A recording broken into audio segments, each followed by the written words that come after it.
What is the true meaning of life? This is probably the most common question that we've seen, and so many of us try to come up with answers to that question, right? You have so many different perspectives, but is there a true answer to that question? As a matter of fact, there is. And no, it's not because it's coming from me. It's because it's from Allah subhanahu wa ta'ala himself. So when we look at the different perspectives for that answer to that question, we find there's actually commonality between these answers. You have people that say it's about being successful, or it's about being happy, whatever makes you happy. We all heard that. Or of course, money. So those are probably the most common answers you will hear. So what is the true answer to that question? As we said, it came from Allah subhanahu wa ta'ala himself. That would be, it's a test.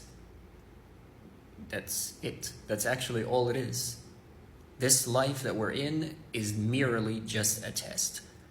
Of course, I know we might have heard that a lot of times, but let's dive into a little bit more detail about how Allah described this life. It's mentioned in the Quran. I'll mention some ayahs in specific verse of the Quran that mention this. So the first one is Surah Al-Mulk, ayah 2. It says, الذي خلق الموت والحياة ليبلوكم أيكم أحسن عملا وهو العزيز الغفور. What does that translate to? Essentially, Allah is saying,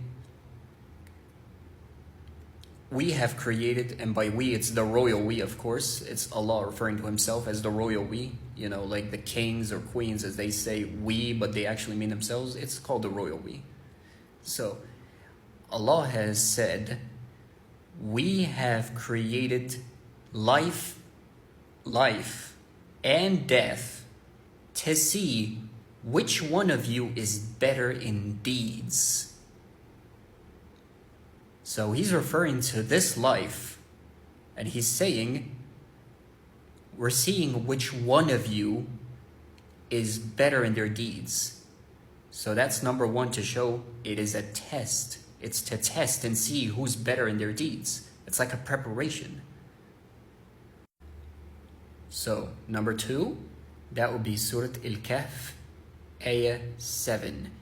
إِنَّا جَعَلْنَا مَا عَلَى الْأَرْضِ زِينَةً لَهَا لِنَبْلُوَهُمْ أَيُّهُمْ أَحْسَنُ عَمَلًا. So what Allah is saying here is, he's saying, we have created whatever on this world as an adornment to it. So it's basically saying it's merely just a decoration. So the luxuries of this world are basically like decoration to this world. Why? To see which one of them is best in deeds. Same thing he said in the other surah. Again, to see which one of them is best in deeds. So what does he mean by that in decoration and see which one of them is best in deeds? He means to see who's going to be completely lost in these luxuries and just focus on their desires more than seeking the pleasures of their Lord. That's what he means by that. So again, referring to it as a test. It's merely just decoration. All of these luxuries you see around you, they're just decoration.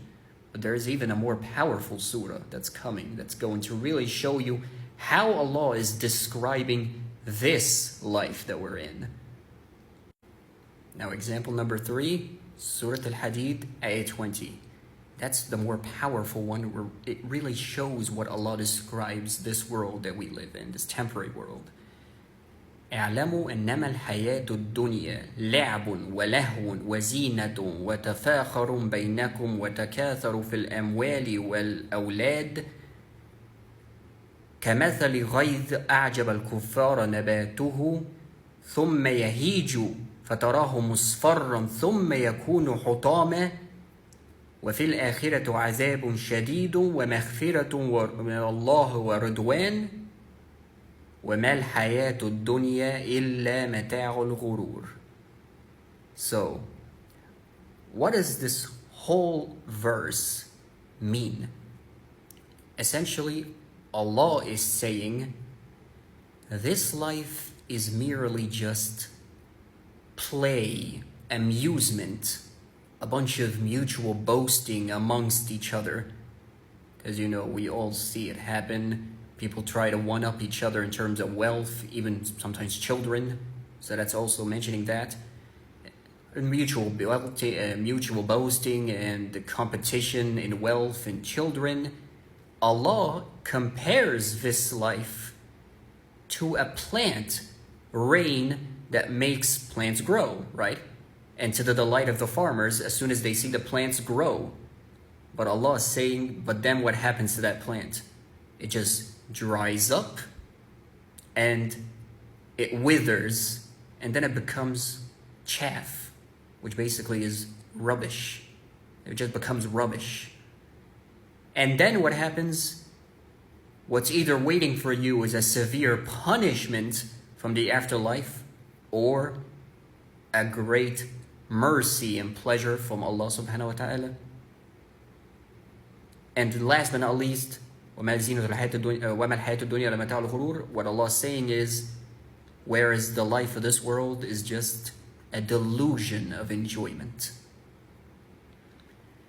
So, what did Allah mean when He said a plant that grows to the delight of the farmers? Allah is, as He was comparing, as we said, Allah is also saying, just like the plants that delights a farmer when it grows, this life grows because of its luxuries, goals, challenges, all of these beautiful things. It leads to the delight of the non-believer, or kafir, or whatever you want to call them. It leads to their delight. And then what happens to that life? Just like the plant, it dries, it dies, it withers. And then what happens? Like he said, what's either waiting for you is a severe punishment in the afterlife or whatnot. That part he's referring to is the judgment day, of course. SubhanAllah. So example number 4, and that is also Surah Al-Kahf, ayah or verse 28. واصبر نفسك مع الذين يدعون ربهم بالغداة والعشي يريدون وجهه ولا تعد عيناك عنهم تريد زينة الحياة الدنيا ولا تطع من أغفلنا قلبه عن ذكرنا واتبع هواه وكان أمره فرطا. So what Allah is saying here is patiently wait with those who are waiting morning and evening, calling upon their Lord patiently in prayer, hoping for His bounties and pleasure and mercy. And do not let your eyes off of them to desire the luxuries of this life. And do not follow those who Allah has made their hearts heedless of His remembrance. And they basically just follow their desires, and their state is just total oblivion. They're just lost. Now, really quickly, is there something else that is not just this life as a test? Yes, there is Surah Al-Zariyat, ayah or verse 56, where Allah says, وَمَا خَلَقْنَا الْإِنسَ وَالْجِنَّ إِلَّا لِيَعْبُدُونَ. So what Allah is saying is, we have created the humans and the jinn except they worship me. So He's created them basically just so we worship Him. So it's a test and also to worship Allah. That's what this life is. Alright, so this is just part 2 of the true meaning of life. So in the first one, as we said, we've proven clearly, because that is Allah, not us. So obviously, His words are truth. So now, this is just my opinion. about why is it not a great idea to think, let's just say, to basically implant that into our brains about what life is about when it's about success. Because, success is good. Yeah, we need to be successful. That's actually encouraged even. Happiness, even a little bit of money and all that. So to our first one that's about success. So there's actually a verse in the Quran that I find to be somewhat relevant because it's somewhat about success as well. It's in Surah Al-Baqarah, verse 200, 201, and 202. So what Allah said, فَمِنَ النَّاسِ مَنْ يَقُولُ رَبَّنَا آتِنَا فِي الدُّنْيَا وَمَا لَهُ فِي الْآخِرَةِ مِنْ خَلَاقٍ ومنهم من يقول ربنا آتنا في الدنيا حسنة والآخرة حسنة وقنا عذاب النار أولئك لهم نصيب مما كسبوا والله سريع الحساب. So what Allah is saying is, there are those of us that are going to say, "Oh Allah, grant us the bounties of this world," but they will have no share in the hereafter. So that's the first people that Allah is referring to.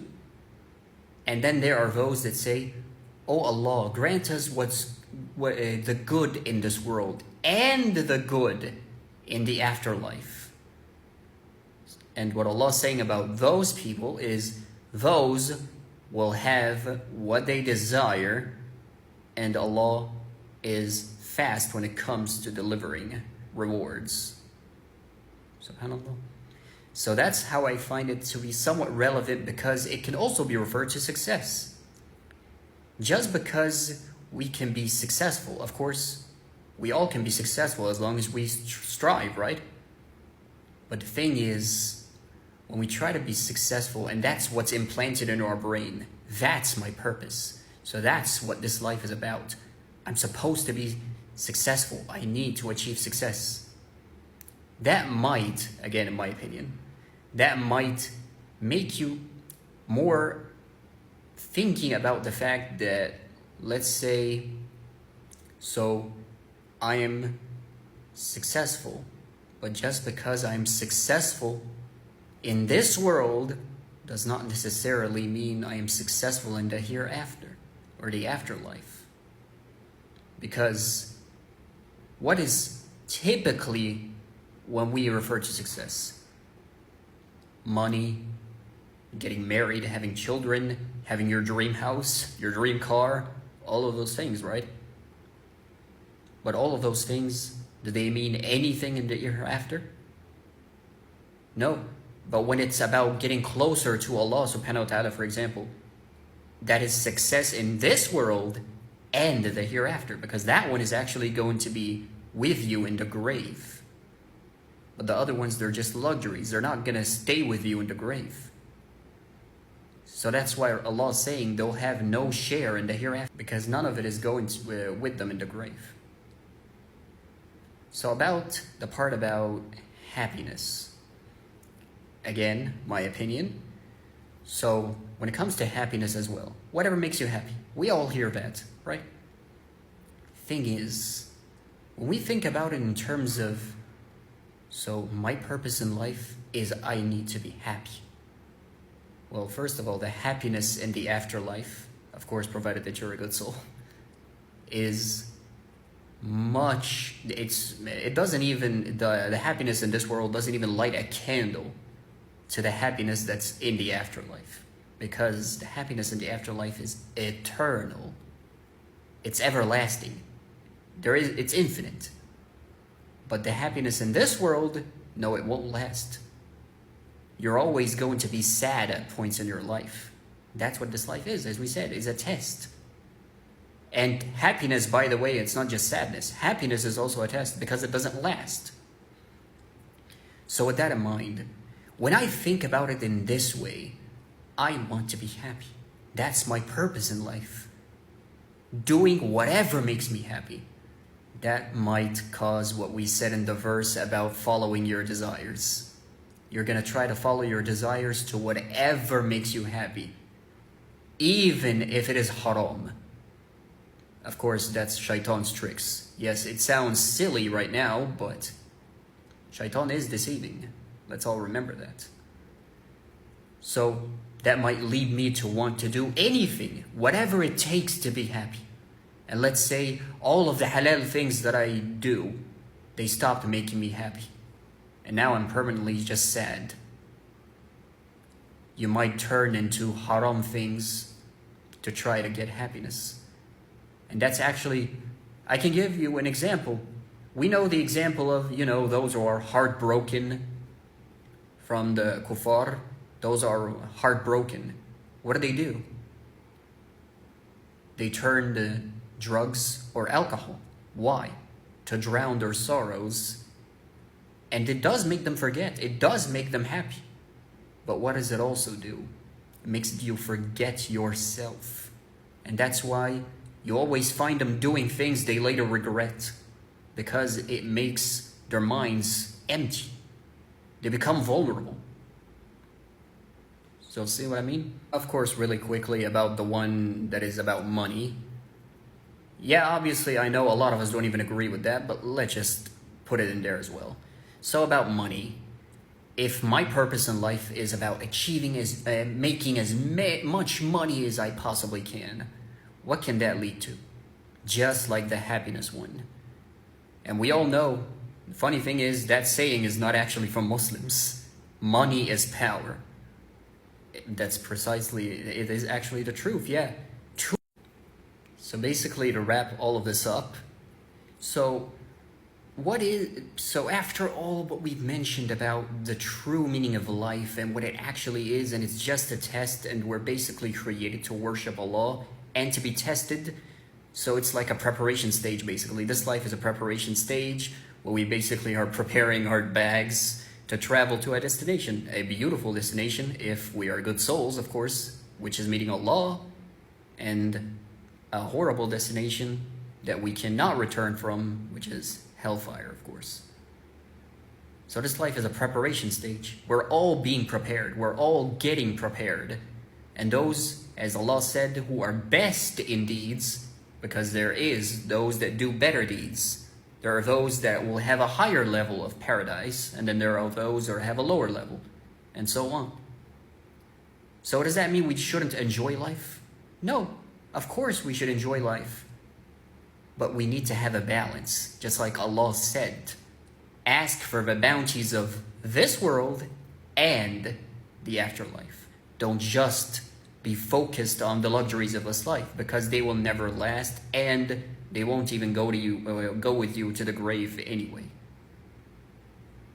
So yeah, subhanallah.